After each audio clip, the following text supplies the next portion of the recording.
tendrá como mínimo 6 décadas de estabilidad y de progreso.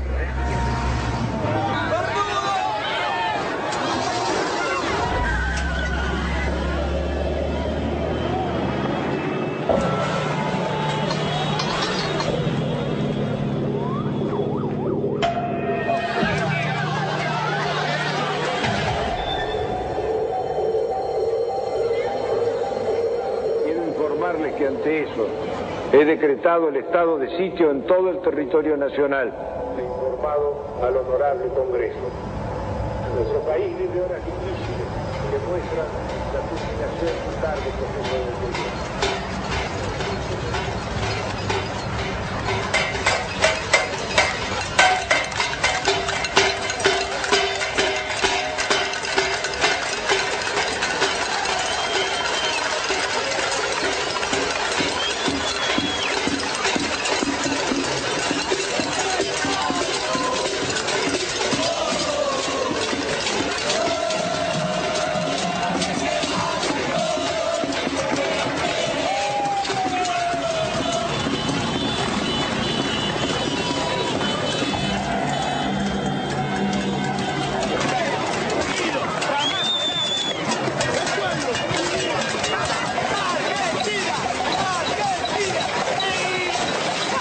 Después de muchos años, cuando el país parecía sumido en la apatía, estalló la insurrección.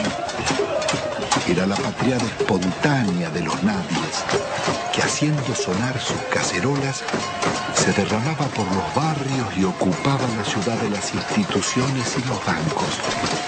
Terminó de hablar y la gente se volcó espontáneamente. Acá no convocó a nadie. Yo tengo 50 años, hace un mes y medio que no trabajo y laburé todos los días de mi vida, todos los días. No quiero estado de sitio, porque no quiero ser una súplica del Fondo Monetario Internacional. Es un modelo que no va más. Se tiene que ir de la Rúa y con él todos los delincuentes que lo apoyan.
son trabajadores, amas de casa, empleados, jubilados y estudiantes, herederos de aquellos que por décadas habían desafiado dictaduras y persecuciones, soportado ajustes y en democracia traicionados. ¿Qué había pasado en la Argentina? ¿Cómo era posible que en una tierra tan rica se sufriera tanta hambre? El país había sido devastado por un nuevo tipo de agresión, ejecutada en paz y democracia. Una violencia cotidiana y silenciosa dejaba más víctimas sociales, más emigrados y muertos que los del terrorismo de Estado y la guerra de Malvinas.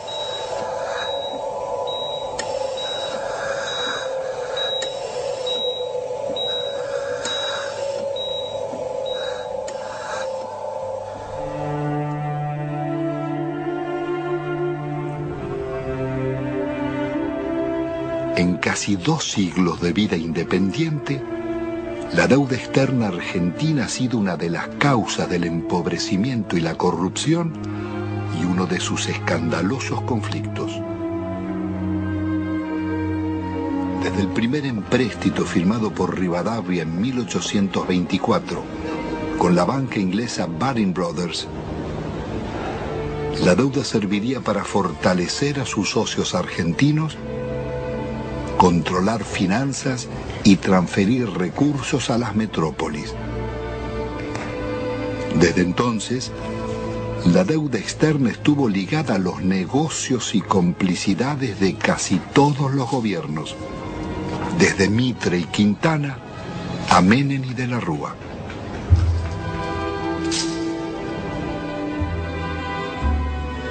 La política del endeudamiento fue gestando en la Argentina generaciones de tecnócratas y funcionarios más dispuestos a servir a bancos y corporaciones internacionales que a defender su país. Moldeados en Harvard o Chicago, Oxford o Buenos Aires, sus retratos decoran las galerías oficiales. Allí están colgados desde lobistas del siglo XIX, como Manuel García y Belaustegui, hasta los últimos directores de la banca pública, Pedro Pou, Macarrone y Colombo. Administradores de una deuda que había nacido en los años 70 con la dictadura militar.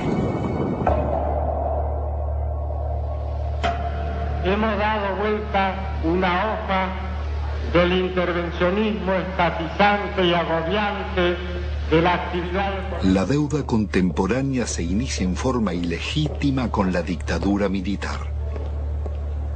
A pesar de que la justicia demostrara su origen fraudulento, la presión del establishment pudo más. Desde entonces, serviría para condicionar gobiernos y enajenar el patrimonio público. Es todo un símbolo que en el Salón de los Acuerdos luzca una estatuilla de Canning, regalada por el gobierno de Su Majestad en 1857, por el honorable reconocimiento de la deuda.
La alianza entre los bancos extranjeros y las corporaciones será el nuevo poder en la Argentina.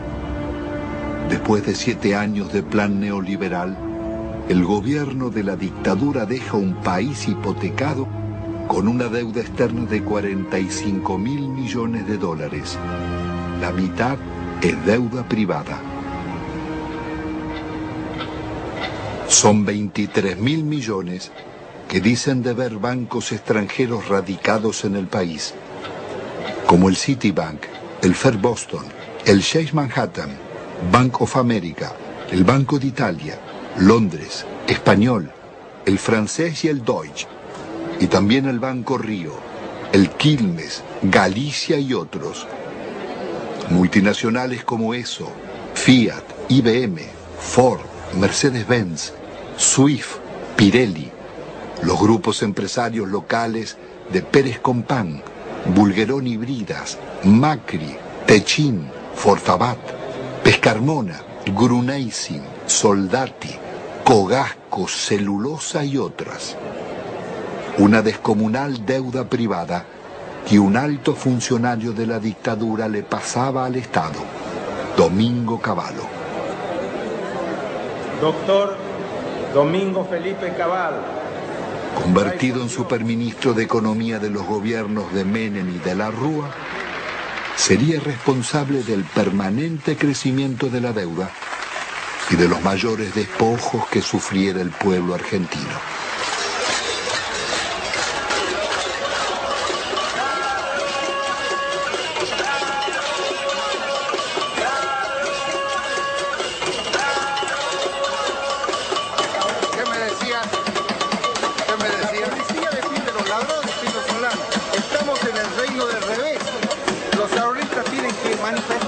Pacíficamente en defensa de sus ahorros que han sido confiscados por el banco en complicidad con el gobierno nacional.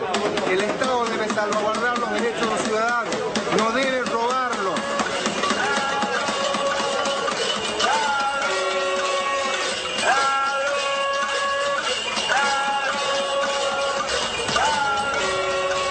Fue un dólar arriba de otro dólar, que junté a lo largo de 25 años de trabajo, para que cuando me jubilara tuviera una vejez digna, cosa que el gobierno no me da. ¿Por qué no nos tratan los bancos como tratan a sus ahorristas en el exterior? Y yo los puse en bancos privados, porque desconfiaba de los bancos nuestros, porque ya me agarraron en el 89, pero evidentemente soy una estúpida. Entonces, ¿qué necesitan? ¿Una bomba? Yo no soy de poner bombas, pero al menos me desahogo con la cacerola. Esta cacerola le hizo puré a mis hijos para que cada vez que la vea sepa que si me roban porque ellos son unos sinvergüenzas, pero yo luché por mis derechos. Yo fui el decano de los califitas de Avellaneda, 65 años vendiendo diario y todos mis ahorros están en el Citibank. ¿Por qué no me lo devuelven? El gerente me dijo que me lo iban a devolver. Mentira, mentira y mentira.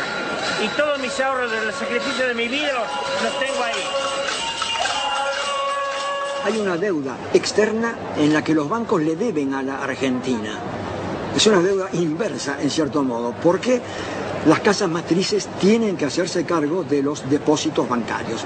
Eso está en la jurisprudencia argentina desde 1971, en el famoso caso Swift-Deltec, en donde se resolvió que la casa matriz era responsable por las deudas de sus filiales. Y es una estafa que el Estado tenga que hacerse cargo de las deudas del sector privado. Es una estafa que el Estado tenga que hacerse cargo de las deudas del sector privado. ¿Y el caso de nuestra deuda externa? La deuda está plagada de ilegitimidades. Primeramente hay una ilegitimidad de fondo. Es ilegítimo pagarle a los bancos cuando hay 18 millones de pobres y 9 millones de indigentes. Hay una prioridad humana en esto. Segundo, hay usura. La usura está aprobada tanto que si se hubiera aplicado una tasa de interés normal, la deuda externa se hubiera terminado de pagar en 1988. ¿Pero cómo fue la estafa? Hubo préstamos de las casas matrices a las filiales, que eran movimientos intracompañía, que esos préstamos eran considerados deuda externa, cuando en realidad eran movimientos dentro de la misma empresa. se compraban dólares. Esos dólares se los depositaba en una cuenta en Estados Unidos. Con la garantía de esa cuenta daban otro préstamo que entraba al país, se compraban dólares y así se lucraba indefinidamente con la tasa de interés. Es lo que se llamó en aquella época la bicicleta financiera, con la que se hicieron fortunas, y precisamente los grandes beneficiarios fueron los grupos económicos que son los mismos de siempre. Al finalizar el gobierno de Alfonsín, la deuda externa se aproxima a 54.000 millones de dólares. Menem dejará en manos de la banca acreedora determinar cuánto se les debe. El Congreso jamás trataría la deuda, ignorando la Constitución y la denuncia de Alejandro Olmos. 10 años después, llegará a 130.000 millones.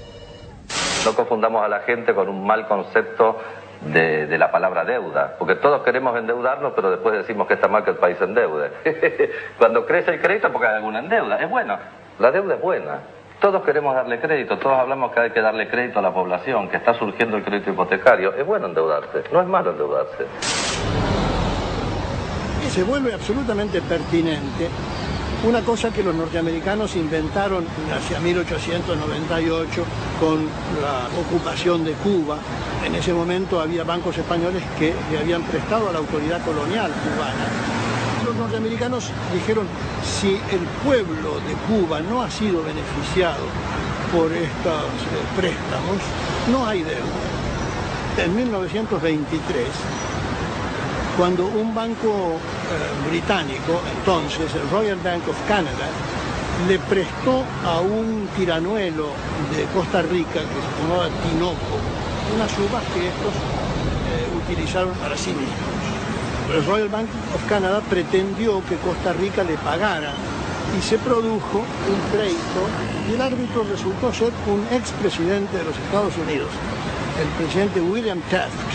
El presidente Taft resolvió el litigio diciendo hay deuda, pero hay una deuda privada y no una deuda pública, porque no hay deuda pública si no hay un público, el público como destinatario, como beneficiario. Son actos que de ningún modo han beneficiado al público, más bien todo lo contrario. Han hecho que la persona que compra en un supermercado y paga el IVA resulte quien paga finalmente estas deudas privadas de grandes empresas, de grandes compañías o de gente en todo caso muy rica. No cabe duda de que la deuda privada irregularmente estatizada, ilícitamente estatizada por el doctor Cavallo, debe ser absolutamente revisado. ¿Cómo se llama esa teoría, doctor? Se llama teoría de la deuda odiosa. Una directora del Fondo Monetario Internacional, Karen Lissaker, representando a los Estados Unidos, dijo, si aplicáramos la teoría de la deuda odiosa, toda la deuda del tercer mundo se caería.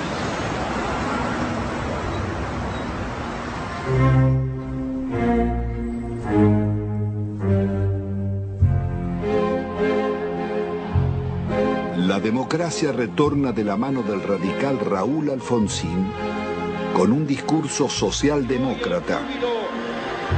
Promete defender los derechos humanos, dar batalla contra la pobreza y demostrar que con la democracia se estudia, se cura y se come. Al balcón del histórico Cabildo de la ciudad de Buenos Aires, el presidente de la República, la enorme responsabilidad de asegurar la democracia y el respeto por la dignidad del hombre en la tierra argentina. Hemos dicho que esto significa que el Estado no puede subordinarse a los grupos financieros internacionales, pero que tampoco puede subordinarse a los privilegiados locales. Pero el Estado está en quiebra y es preciso optar. El ministro Grispum propone denunciar la deuda externa y privilegiar el crecimiento. Alfonsín lo considera inviable y cede a la presión del poder. Y esto ha de lograrse a través de un ajuste que va a ser duro y que va a demandar esfuerzos de todos. Esto se llama, compatriotas, economía de guerra. Y es bueno que todos vayamos sacando las conclusiones. El drástico ajuste se llama Plan Austral. Una vez más, millonarios recursos públicos pasarán a los bancos y corporaciones. Alfonsín actúa con un doble discurso. Promete investigar la deuda, pero ordena al presidente del Banco Central legitimarla. Promueve el juicio a las juntas militares por los crímenes de la dictadura y 2 años después, las leyes de obediencia debida perdonarán los delitos cometidos bajo órdenes superiores. Es el logro de la insurrección de los oficiales carapintadas. La población sale de sus casas y desafía los tanques.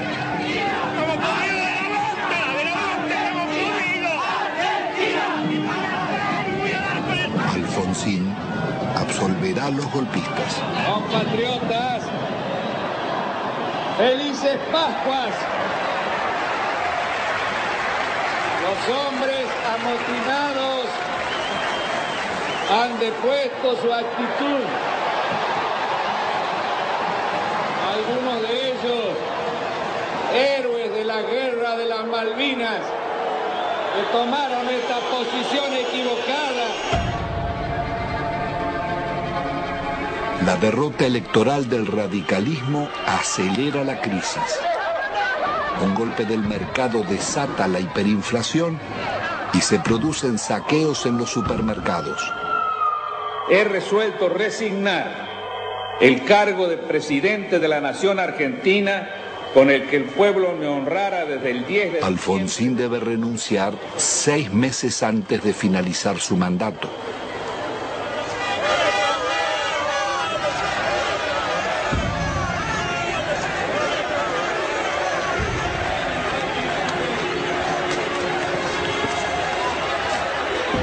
El justicialista Carlos Menem llega a la presidencia argentina después de haber gobernado varias veces la provincia de La Rioja, una de las más pobres del país. Su meteórico ascenso coincide con la caída del muro de Berlín y las ideas del consenso de Washington. De lenguaje franco y gesto de predicador, Menem promete revolución productiva y salariazo. Luce las patillas del viejo caudillo Facundo Quiroga, el tigre de los llanos.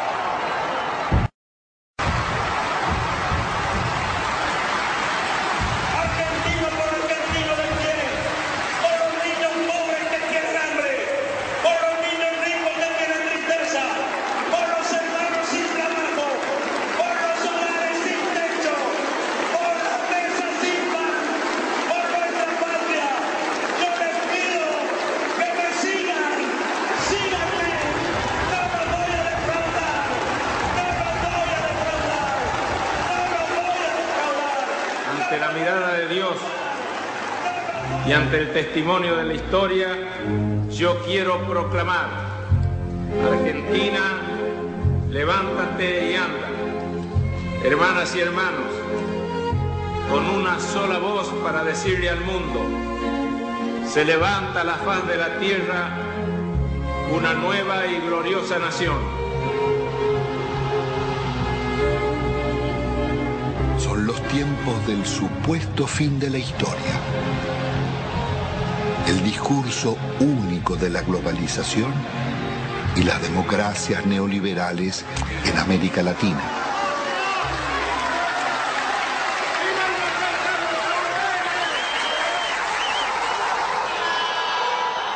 Días después, abandona las patillas y promesas reformistas y traiciona a sus votantes. El programa de gobierno será el de la minoría liberal conservadora que lidera el exgolpista Álvaro Alzogaray. Hoy todo cambió y una nueva relación ha comenzado. También una nueva forma de vivir y de pensar.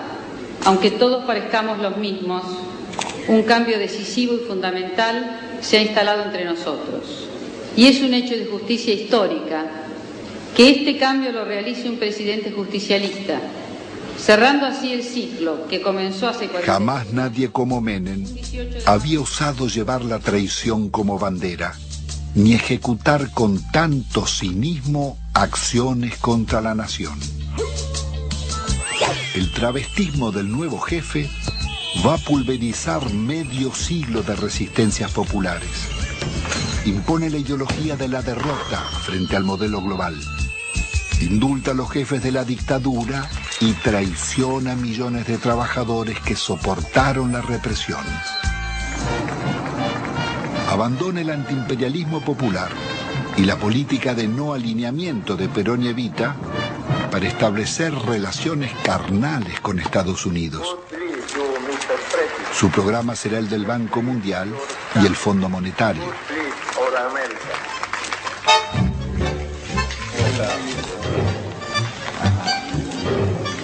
Pero la traición no fue solo la de Menem.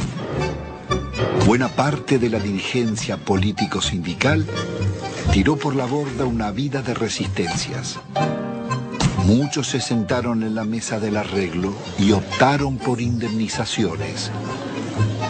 Otros se convirtieron en socios del millonario festín de las privatizaciones.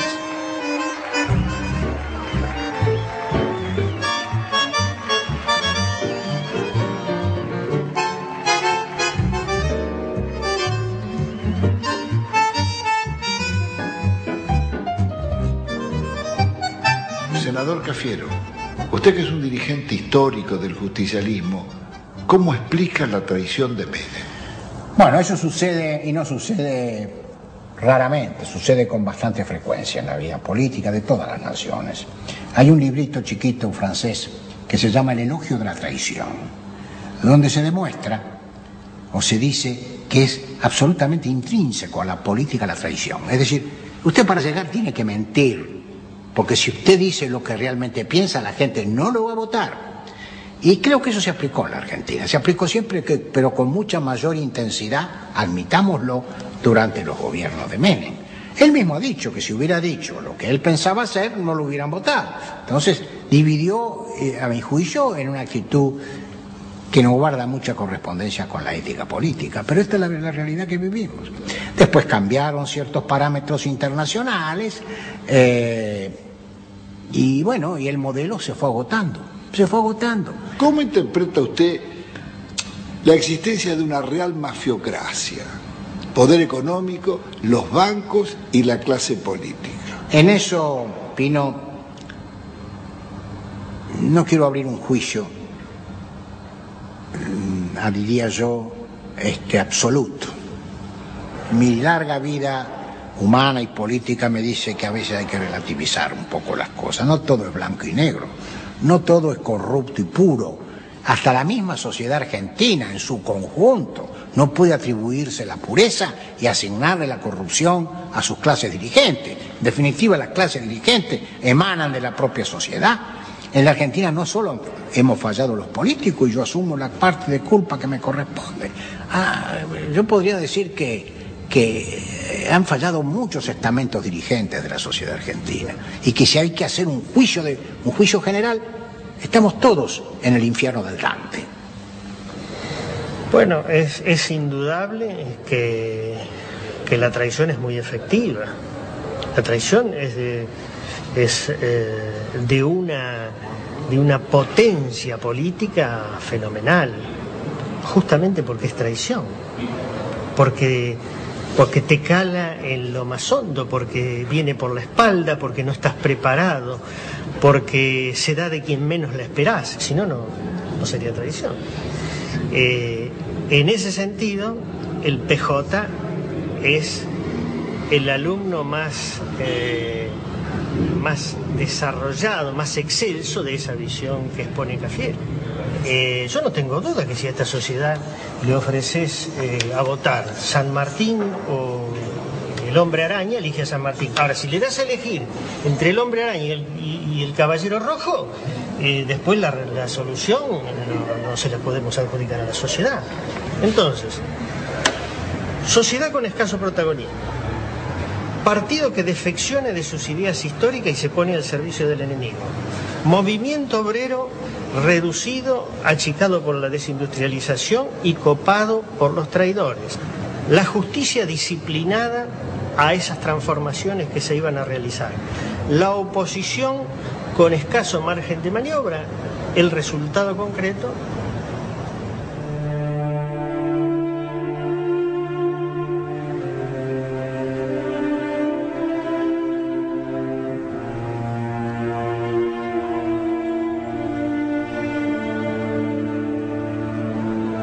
El modelo neoliberal de Menem sería inseparable de la degradación republicana y la corrupción. Su plan político requiere una Corte Suprema de Justicia y tribunales federales adictos, más la delegación de poderes especiales por parte del Parlamento. Al mes de haber asumido, consigue su ley de leyes, la reforma del Estado, que le abre las puertas a las privatizaciones. El Senado de la Nación trata hoy una ley trascendente para el país, que por primera vez va a atacar en forma frontal las deficiencias estructurales que tiene el Estado Nacional en su conjunto y a través también de sus empresas públicas. Nuestro reconocimiento en nombre del presidente de la República Argentina, porque con este proyecto en su ejecución iniciamos la revolución productiva.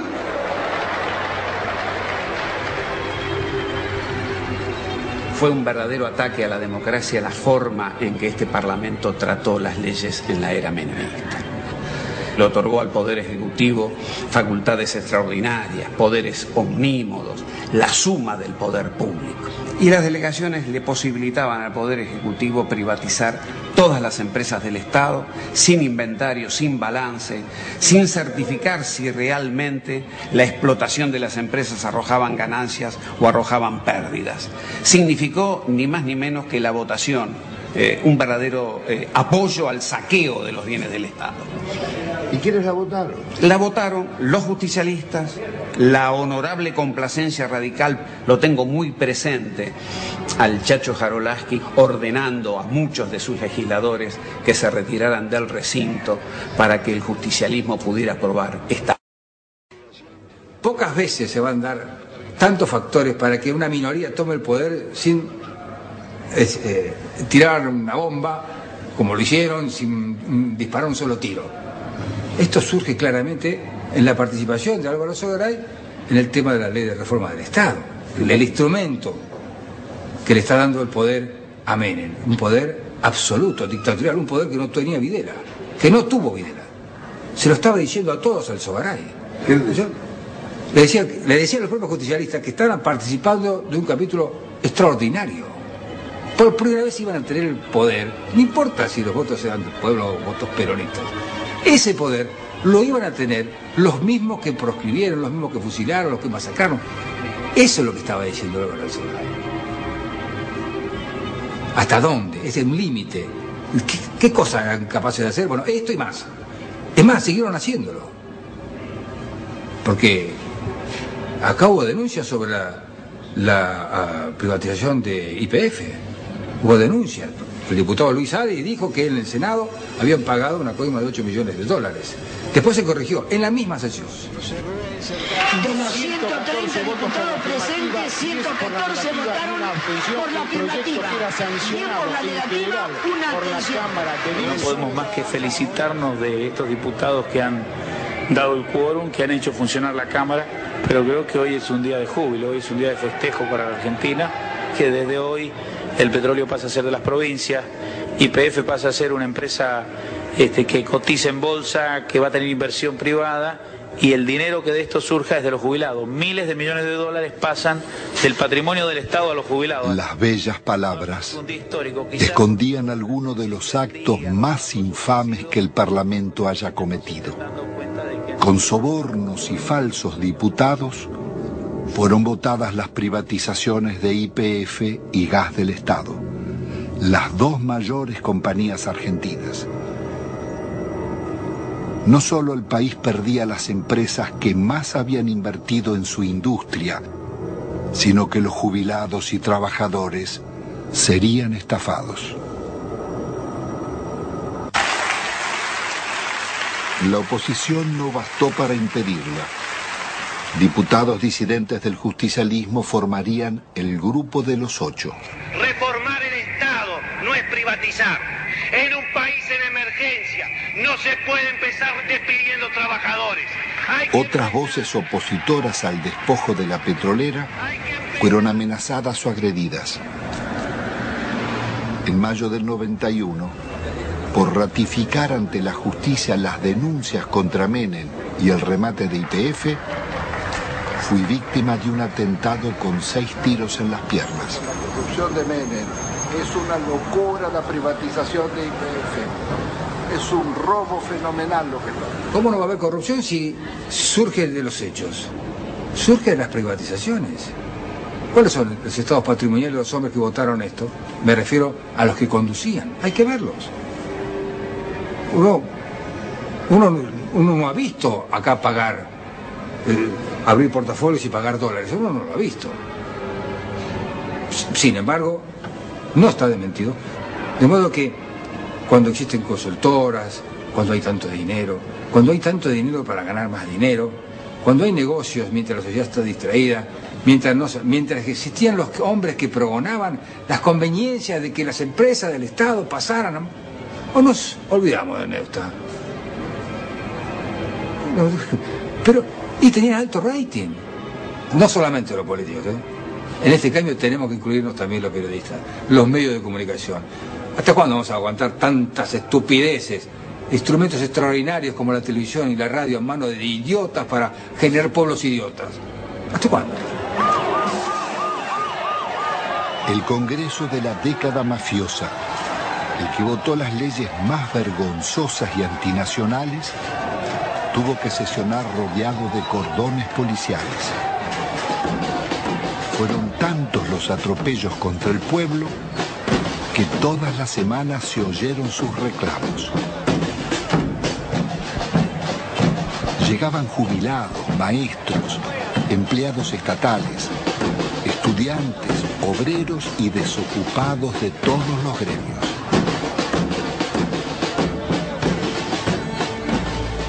Comenzaron los tiempos oscuros en que el presupuesto nacional se aprobaba en Washington antes que en el Congreso. Y el ministro Dromi llamaba a la resignación porque el país estaba de rodillas.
El instrumento concebido para consolidar el modelo es el plan de convertibilidad. Abre las importaciones e impone por ley una mentira. Un peso vale $1. Logra detener la inflación, pero deja indefensa la industria nacional. De producir el 95% de lo que consumíamos y exportar máquinas, tornos, trenes y electrodomésticos, pasamos a importar telas, carnes, lácteos, frutas o pastas.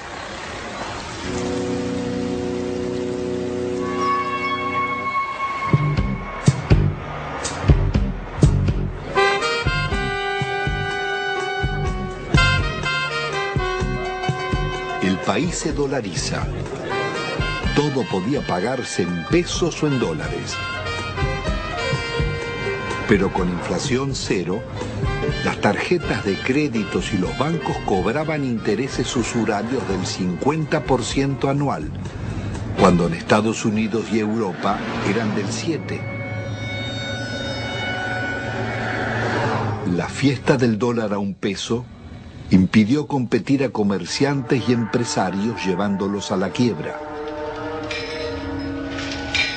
Desaparecerían miles de industrias y talleres, textil, metalúrgica, autopartista, manufacturas domésticas y muchas otras.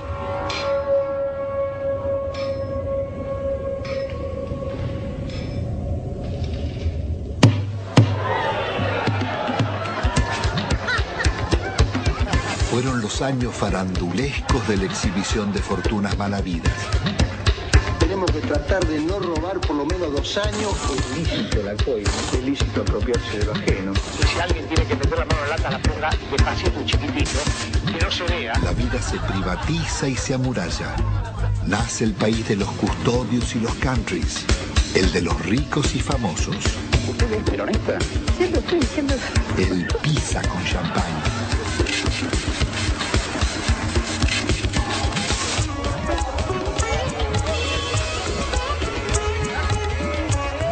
Tocar IPF, tocar el petróleo en Argentina era tocar a la madre, era lastimar a Gardel, era ofender la bandera. El petróleo bajo la tierra no le sirve a nadie, a ninguno.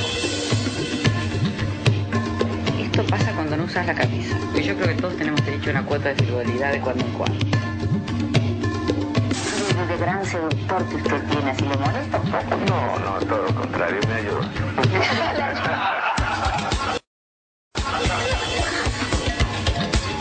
Perdón, mi amor, porque realmente hace calor acá, ¿eh? Qué guapo que es. Cómo mejoran la estética los políticos, ¿eh?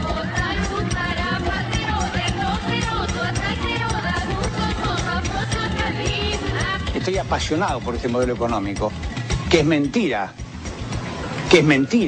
que produzca más pobre, que lo fabrique.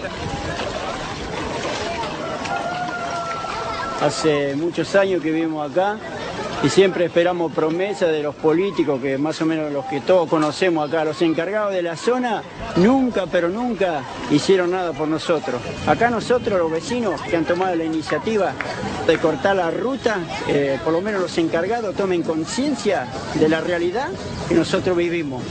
Los chicos no pueden ir al colegio. Cuando hay un enfermo al fondo, no puede salir porque no puede entrar la ambulancia, no puede andar un coche. Nosotros queremos vivir dignamente, como merecemos. Somos gente pobre, somos gente humilde. Nosotros no queremos comprar ilusiones. Que nos vengan a nosotros con un asadito, con una ropita, con una botita para los chicos.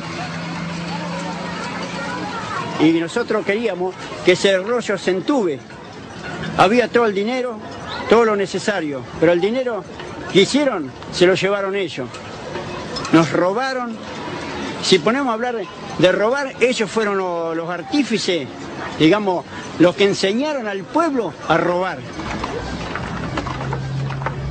Ya no pasamos a ser solamente la maestra que antes enseñaba, sino para ser el contenedor social en la escuela.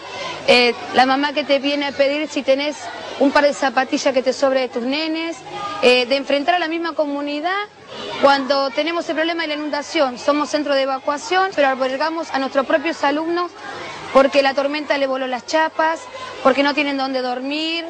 El chico está pendiente de lo que está pasando en la casa, o pendiente de que terminan de repartir la leche y es el primero y a la cocina para llevarse los sándwiches que quedan. No lográs captar un minuto su atención porque está pensando en otra cosa.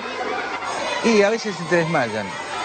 O sea, se te desmayan y le preguntás, bueno, ¿qué comiste anoche? O ¿qué tomaste esta mañana? Y una sopita, te dicen un té.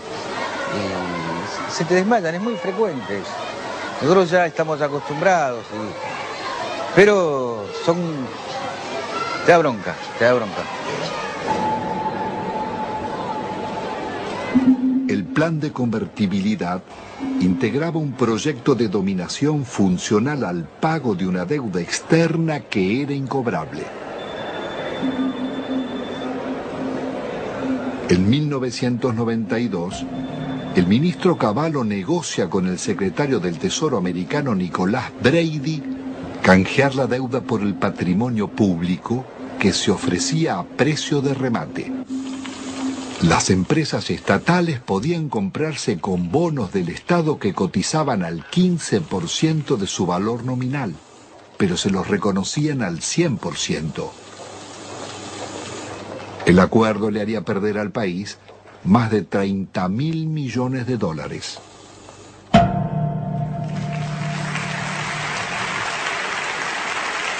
El gobierno de la Nación Argentina cumplimenta esta noche 7 cabalísticas privatizaciones, 7 sectores estratégicos del quehacer nacional. Encaramos las privatizaciones de la televisión, de los teléfonos, de instalar el sistema del peaje, de instalar la concesión vial o la concesión ferroviaria, también de privatizar las radios y de incorporar, por supuesto, la privatización de la empresa estatal de la aeronavegación. Nosotros hemos ideado un decálogo que dentro de unos días se conocerá, que es el decálogo menemista de la reforma del Estado. El mandamiento 1 son palabras de Menem, él no lo conoce aún. El mandamiento 1 está extraído de sus muchos discursos, dice así: nada de lo que deba ser estatal permanecerá en manos del Estado.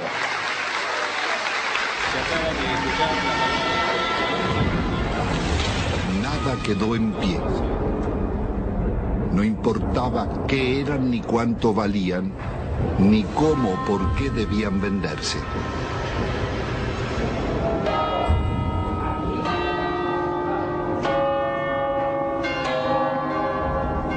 Más allá de los siglos y los métodos, las concesiones de bienes del Estado serían continuidad de las viejas explotaciones coloniales. Antes fue el oro y la plata de Potosí. Hoy las ganancias del petróleo, el agua o las comunicaciones. Las compañías extranjeras hicieron en nuestro país lo que no les hubieran permitido hacer en los suyos.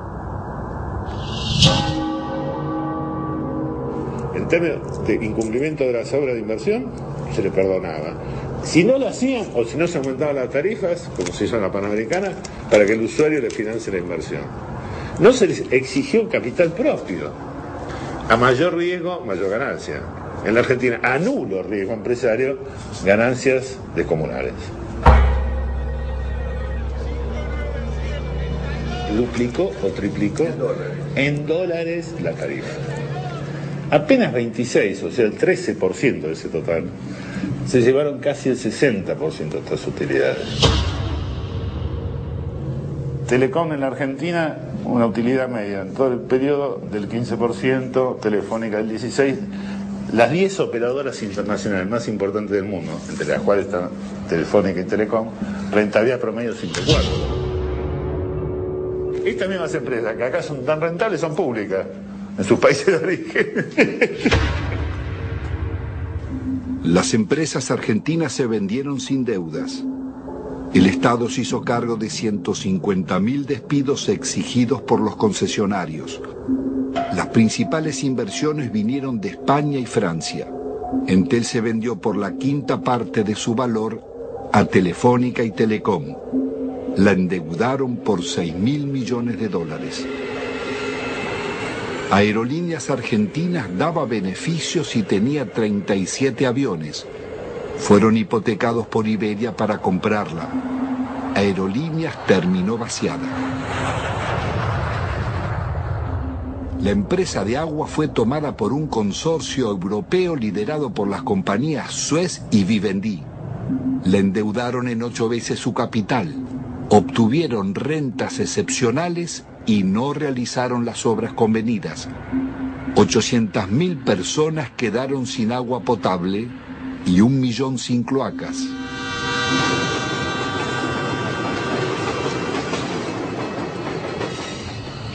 Quizás no exista en la historia nacional un vaciamiento igual al de los ferrocarriles. Fue el mayor golpe que sufrieron las economías regionales. Miles de familias tuvieron que emigrar. Había 36.000 kilómetros de vías Solo quedan 8.000. 95.000 puestos de trabajo, quedan 15.000.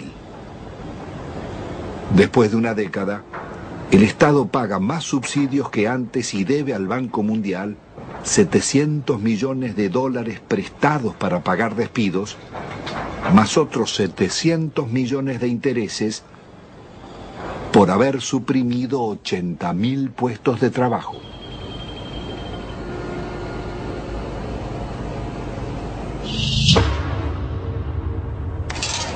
Cuando se hicieron las privatizaciones, no había subsidio para nadie, al contrario, el argumento para privatizar ferrocarriles fue el déficit. Hoy están subsidiados hidrovías, los ferrocarriles, los concesionarios viales.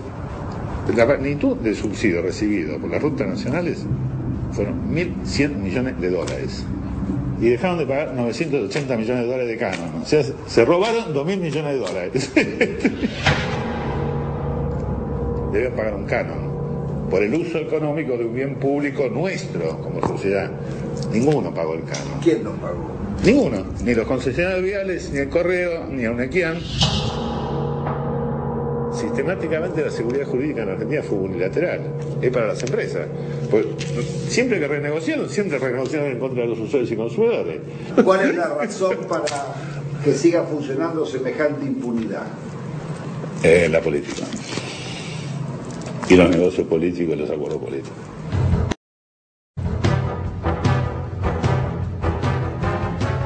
Las privatizaciones se hicieron a la medida de las corporaciones. La patria contratista financió todas las campañas electorales, todos los gobiernos, todos los golpes de Estado y realizaron todas las obras públicas.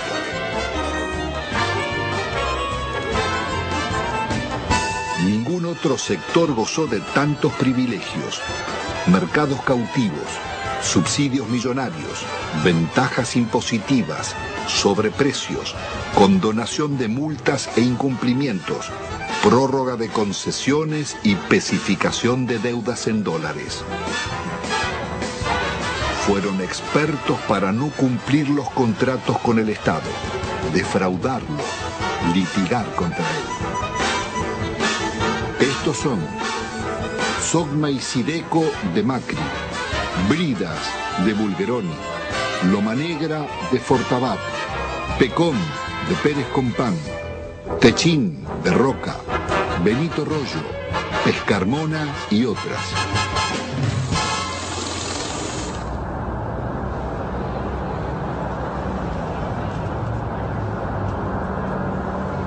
La desocupación estalló como una epidemia contagiando la sociedad entera. Cientos de colas de desocupados se multiplicaron por todo el país. El desempleo pasaría del 11 a más del 20% y otro tanto de subempleo. ¿Cuál es la situación de los trabajadores? Han perdido buena parte de su salario, han perdido protección social, han perdido casi todo el derecho al despido, han perdido casi la protección contra los accidentes y las enfermedades. Más de la mitad de los trabajadores están en negro teniendo en cuenta estas condiciones. Se ha llegado prácticamente a la desprotección más absoluta propia de los países más atrasados de la Tierra. Hay terror a resistir, hay terror al despido, hay terror a que mañana no tenga ninguna posibilidad de tener algo. Por eso se admite la rebaja salarial, por eso se admite el empeoramiento de las condiciones de trabajo, por eso se admite trabajar en condiciones de insalubridad. Se admite todo porque hoy perder el trabajo significa la nada, significa engrosar el ejército de mendigos, el ejército de aquellos que están fuera del sistema. Es terrible porque la situación lleva a depresión. En el país latinoamericano que tuvo los más avanzados derechos sociales, decenas de miles de necesitados acuden a la iglesia de San Cayetano, patrono del trabajo, pidiendo ayuda. Gracias al Señor nuestro Dios. Es justo y...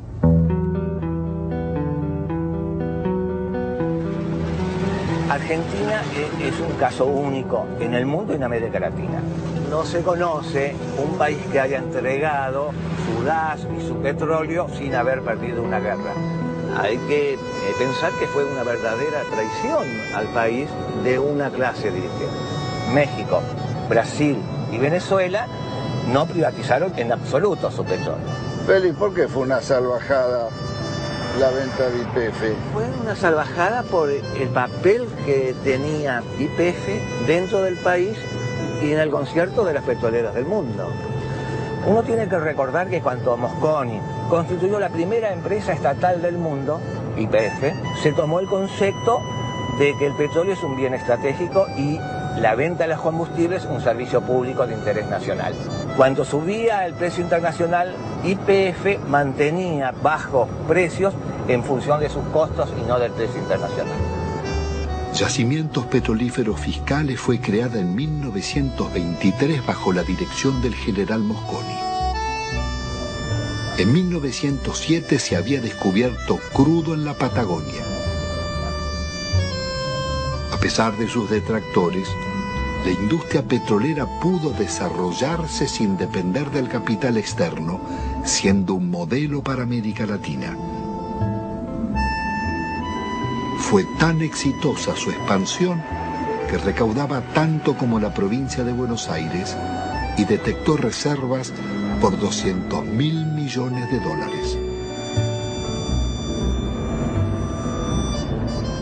Fue una salvajada por la cantidad de ilícitos que cometieron para privatizar. Si se aplicara la ley de hidrocarburos, la mayor parte de las concesiones caen. Argentina podría reconstruir rápidamente una petrolera estatal. Si aplicaran hoy con decisión política la ley de hidrocarburos. Las áreas estratégicas donde más habíamos invertido las concedieron por 25 años por lo que esos pozos producían en 9 meses. El remate fue tan grosero que Menem mismo se llevó las acciones a Nueva York para venderlas. A 19 pesos una acción que costaba 38 y 350 millones de acciones por 19 pesos tenés la estafa del país. Fue tan grande la estafa que se contrató a la empresa McKinley para que rebajara las reservas argentinas y al año siguiente se subieran al mismo nivel que se tenía anteriormente. Vendieron un área con una reserva, supongamos, 100 y la reserva del área tenía una reserva de 140. El monopolio de las 4 empresas nos ha castigado con las tarifas más caras.